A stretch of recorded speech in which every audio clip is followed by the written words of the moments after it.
que Z1, son module est égal sinus alpha. Et en faisant une toute petite remarque, nous saurons que Z1 et Z2 ne sont tout autre que des nombres complexes et sont conjugués. C'est-à-dire, Z1, lui, son conjugué, c'est ça qui est Z2. Alors, si on s'en tient aux propriétés précédemment vues dans la leçon, on dira tout simplement que le module de Z1 est égal au module de Z2, car le nombre complexe et son conjugué ont même module. Donc nous avons par conclusion Z1 bar est égal à Z2 bar.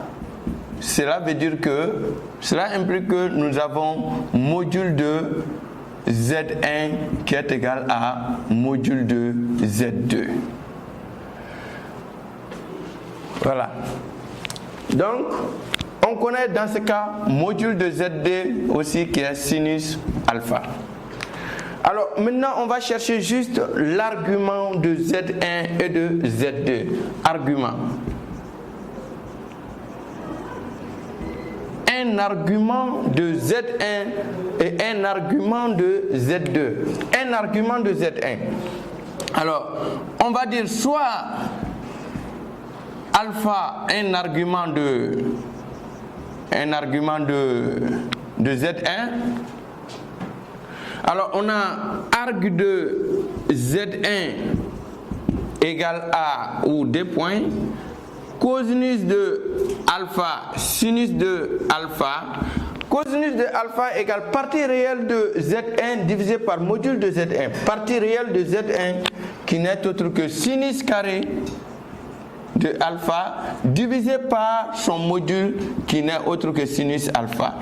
Et pour le sinus, ça fait partie imaginaire de Z1. Partie imaginaire de Z1 n'est autre que moins sinus alpha cos alpha sur son module qui est sinus alpha. Alors, cela nous donne, en simplifiant par sinus, on aura cos alpha égale sinus alpha et sinus alpha égale donc notre argument nous allons l'appeler θ pour éviter la répétition. Il y a alpha alpha, donc argument on va l'appeler θ. Alors nous aurons, cela donne sinus de moins cosinus de alpha. Alors, en regardant ceci, on demande est-ce cosinus d'un angle qui est égal à sinus de l'autre et sinus de l'autre angle qui est égal à moins cosinus de l'autre. Alors, quand on va dans le rapport trigonométrique, dans le cercle trigonométrique, on ne va pas voir un cas qui peut respecter ces deux conditions. Alors nous dirons que en ce moment θ n'existe pas. Alors θ n'existe pas puisqu'il n'y a pas un angle qui respecte ces deux conditions. Donc ici, pour l'argument de Z1, ça n'existe pas. Alors, nous allons voir si l'argument de Z2 existe. Argument de Z2. Par la même méthode, on va dire soit phi un argument de Z2. Alors, on aura arg de Z2. On a cosinus de phi, sinus de phi. Alors, cosinus de phi égale à partie réelle de Z2 qui est sinus carré sur son module qui est sinus alpha. Et sinus, ça fait partie imaginaire. Donc, partie imaginaire de Z2, ce n'est autre que sinus cosinus. Donc, sinus alpha cosinus alpha sur son module sinus alpha. En simplifiant par sinus, on trouve cos de phi égale à sinus alpha et sinus de phi égale à cosinus alpha.